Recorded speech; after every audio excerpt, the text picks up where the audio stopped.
Good morning, students. Jai Swami Narayan. I hope you all are fine. So today's thought of the day: when you know better, you do better. यानी आप कुछ भी करने के लिए, कुछ अपने दिल से आप इच्छा करते हो कुछ अच्छा करने का, तो क्या होगा? अगर आप किसी के लिए भी अच्छा करोगे या सोचोगे अच्छा करने का, तो क्या होगा? आपके साथ भी हमेशा अच्छा ही होगा. Okay, and that is why it is called that when you know better. अगर आप अच्छा सोचोगे, जानोगे, तो आपके साथ हमेशा अच्छा ही होगा. When you know better you do better. Okay,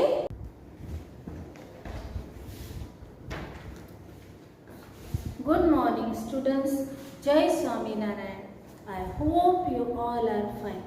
Okay, students, after completing the lesson number 1 of Hindi, we are going to start the lesson number 2, that is Jagdish Chandra Bose. He is the name of a person who has done what. उन्होंने ऐसा क्या किया है हमारे देश के लिए, और वो कौन है, वो हम इस चैप्टर से जानेंगे. ओके बच्चों, सो टीचर आपको अभी एक्सप्लेनेशन सिखा रहे हैं. After that I will send you the pic of the picture in which we will do the reading also together.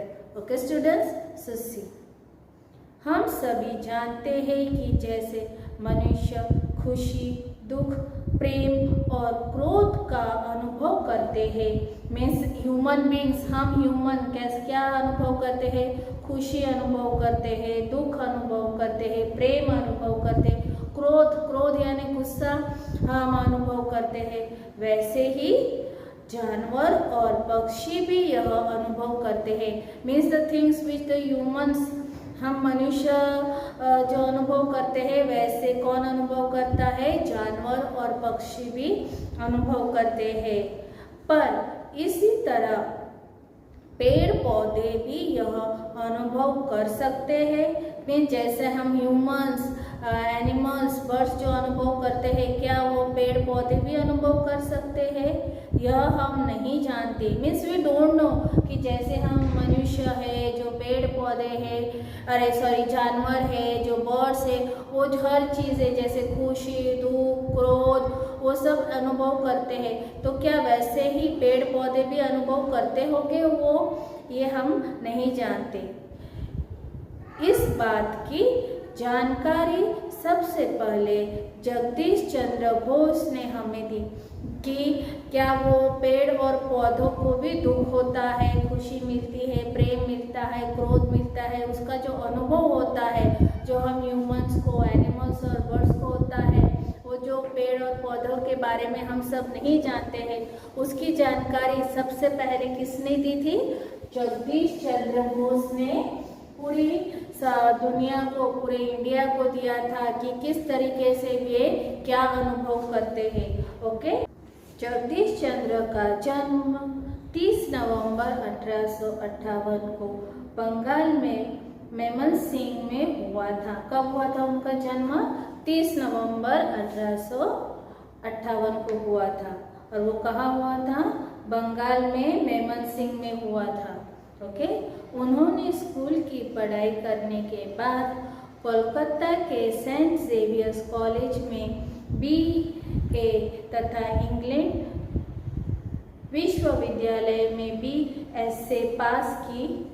और कहाँ पास की थी उन्होंने? पहले स्कूल की स्टडीज़ कंप्लीट की, उसके बाद उन्होंने जेवियर्स कॉलेज से BA तथा इंग्लैंड विश्वविद्यालय से BSc की पढ़ाई कंप्लीट की थी. ओके, शिक्षा पूरी होने के बाद वे वापस भारत लौट आए. मीन्स कुछ साल तक सेंट जेवियर्स में पढ़ा, फिर इंग्लैंड में विश्वविद्यालय में पढ़ाई की, फिर उसके बाद वो वहाँ से वापस इंडिया लौट आए. यानी ये आधी पढ़ाई जो है वो वहाँ पे इंग्लैंड में कंप्लीट की थी उन्होंने, उसके बाद वो इंडिया लौट आए थे. कुछ साल उन्होंने कोलकाता के प्रेसिडेंसी कॉलेज में पदार्थ विज्ञान पढ़ाया. यानी क्या पढ़ाया उन्होंने? पदार्थ विज्ञान, यानी वो साइंस का सब्जेक्ट पढ़ा रहे थे. ओके, विज्ञान में रुचि होने के कारण उन्होंने रेडियो तरंगों पर अनेक प्रयोग किए। क्या किया? उनका फेवरेट सब्जेक्ट कौन सा था? उनका फेवरेट सब्जेक्ट विज्ञान था। और उन्होंने इसके लिए क्या किया? उनकी रुचि बहुत थी, उन्हें पसंद था वो सब्जेक्ट, इसलिए उन्होंने उसमें रेडियो तरंगों पर अनेक प्रकार के प्रयोग किए थे। उन्होंने बहुत सारे प्रयोग किए कि कैसे वहाँ से कुछ भी वो प्राप्त कर सके। बाद में उनका रुझान प्राणी एवं वनस्पति के तुलनात्मक अध्ययन की ओर हुआ। फिर क्या हुआ? उनकी अध्ययन यानी उनकी जो पसंद थी, जो चीज़ें वो उनकी रुचि थी, वो कहाँ बढ़ने लगी? उनकी विज्ञान प्राणी और वनस्पति की तरफ होने लग गई, बढ़ गई उनकी उस तरफ।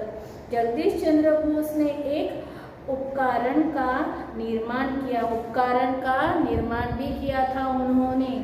उसका नाम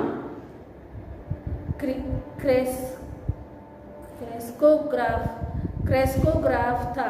मीन्स जो उन्होंने इन्वेंट किया था, जो उपकरण उन्होंने बनाया था, उसका नाम क्या था? उसका नाम था क्रेस्कोग्राफ उन्होंने इन्वेंट किया था। उन्होंने इस उपकरण के द्वारा पेड़ पौधे की संवेदना क्षमता को जांचा। यानी जो उन्होंने इन्वेंट किया था, जो क्रेस्कोग्राफ था, उसकी वजह से उन्होंने जो क्या किया, उस उपकरण से जो पेड़ पौधों में बहुत सारी संवेदना होती है, उसकी क्षमता को उन्होंने जांचा। किसके थ्रू जांचा? जो उन्होंने इन्वेंट किया था क्रेस्कोग्राफ, उससे जांच किया उन्होंने। उस समय उनके द्वारा किए गए प्रयोगों का व्यापक मान्यता नहीं मिली। मीन्स पहले जब उन्होंने कुछ भी चीज इन्वेंट की थी, उनको व्यापक मान्यता नहीं मिली थी। किंतु बाद में इस विषय के महत्व को स्वीकारते हुए ब्रिटिश सरकार ने जगदीश चंद्र बोस को 1617 में सर की पदवी से विभूषित किया। मीन्स किसने सबसे पहले उनको विभूषित किया था? किसने किया था? ब्रिटिश लोगों ने। उन्होंने उनकी जो इन्वेंट किया था उसके ऊपर उन्होंने बहुत सारी चीज़ों को जानने के बाद उस विषय के बारे में महत्व को स्वीकारते हुए क्या किया? जो ब्रिटिश थी उन्होंने उनको 1617 यानी 1617 में सर की पदवी से उनको विभूषित किया था। जगदीश चंद्र बोस देशाभिमानी थे। इसकी इच्छा थी, क्या थी उनकी इच्छा? देश इतनी तरक्की करे कि विश्व में उनके नाम प्रसिद्ध हो। यानी उनकी ये इच्छा थी कि उनका नाम जो है पूरी वर्ल्ड में फेमस हो, पूरे सभी लोग इसकी तरक्की के बारे में जान। ओके स्टूडेंट्स, जगदीश चंद्र बोस देशाभिमानी थे। मीन्स कैसे थे वो? देशाभिमानी थे। और उनकी इच्छा थी, उनकी क्या इच्छा थी? कि हमारे देश की इतनी तरक्की हो कि पूरी दुनिया उसे जान सके, उसकी प्रसिद्धि हर एक दुनिया की हर एक हिस्से में वो पहुंच सके। और उनकी मृत्यु हुई थी 23 नवंबर 1637 में गिरिडीह में हुई। यानी गिरिडीह नाम का जो वहाँ का जो होता है, वहाँ पे उनकी मौत हो गई थी। जगदीश चंद्र बोस ने कोलकाता में बोस विज्ञान मंदिर की स्थापना की, जिसमें आज भी छात्र अपने रुचि के विषय का अध्ययन करते हैं। मीन्स उन्होंने कोलकाता में एक बोस विज्ञान मंदिर के नाम से एक स्थापना शुरू की थी, जहाँ पे आज भी बहुत सारे बच्चे अपनी अपनी इच्छा, अपनी रुचि के विषय का अध्ययन करते हैं। So okay student, in this way we are going to complete the explanation. I am completing the explanation of this chapter. After that we will do the reading of this chapter.